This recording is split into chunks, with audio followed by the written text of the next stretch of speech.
Στην φύση, οτιδήποτε δεν αναπτύσσεται, πεθαίνει. Δεν είναι κάποιο quote, είναι πολύ απλά ο τρόπος που δουλεύει η ίδια η φύση. Σκέψου ένα δέντρο, όταν πάψει να βγάζει νέα φύλλα, σε κάποια φάση θα μαράνουν και αυτά που έχει. Το ίδιο ισχύει και για εμάς τους ανθρώπους, για την ίδια μας τη ζωή και για τα οικονομικά μας. Και ξέρεις ποιο είναι ένα εξαιρετικό εργαλείο προσωπικής ανάπτυξης?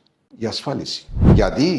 Γιατί οι άνθρωποι που εξελίσσονται προσωπικά συνειδητοποιούν ότι η ηρεμία και η σιγουριά χρειάζονται προγραμματισμό, ειδικά για τις δύσκολες στιγμές. Η ασφάλιση λοιπόν μας επιτρέπει να κοιτάμε το μέλλον χωρίς άγχος. Μας δίνει σιγουριά ότι οι στόχοι μας και η οικογένειά μας είναι προστατευμένοι. Η ανάπτυξη δεν είναι μόνο για το μυαλό ή τα συναισθήματα, είναι και για τη διασφάλιση της ποιότητας ζωής μας όταν κάτι απρόπτω συμβεί. Κάνε την ασφάλιση κομμάτι της προσωπικής σου ανάπτυξης και νιώσε πιο ήρεμος σήμερα.